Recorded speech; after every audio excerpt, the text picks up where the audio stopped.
Beralih ke informasi selanjutnya, pemirsa Direktorat Polisi Perairan dan Udara Polda Sumut menggerebek penyelundupan belangkas di Serdang Bedagai, Sumatera Utara pada Senin siang. Selain mengamankan seorang pelaku, turut disita ribuan ekor belangkas yang rencananya akan dikirim ke Malaysia melalui jalur laut di Tanjung Balai. Sebanyak 1.600 ekor belangkas berhasil digagalkan petugas Ditpol Airut Polda Sumut di salah satu penampungan di Desa Seibuluh, Dusun Darul Aman, Kecamatan Teluk Mengkudu.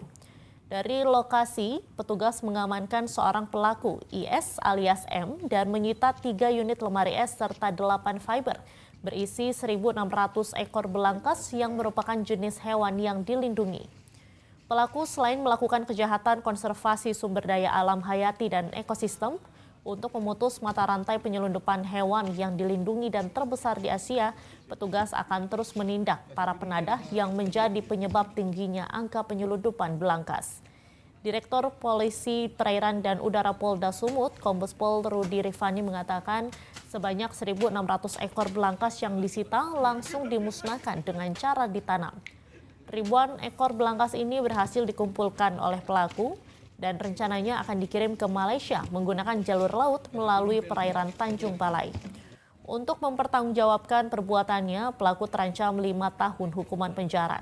Petugas juga masih mengejar jaringan penadah hewan dilindungi dan telah diketahui identitas serta keberadaannya.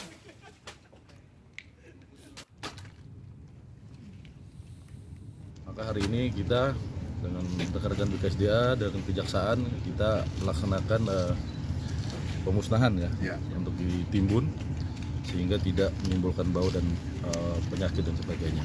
Sebagian nanti akan dijadikan alat bukti di dalam persidangan.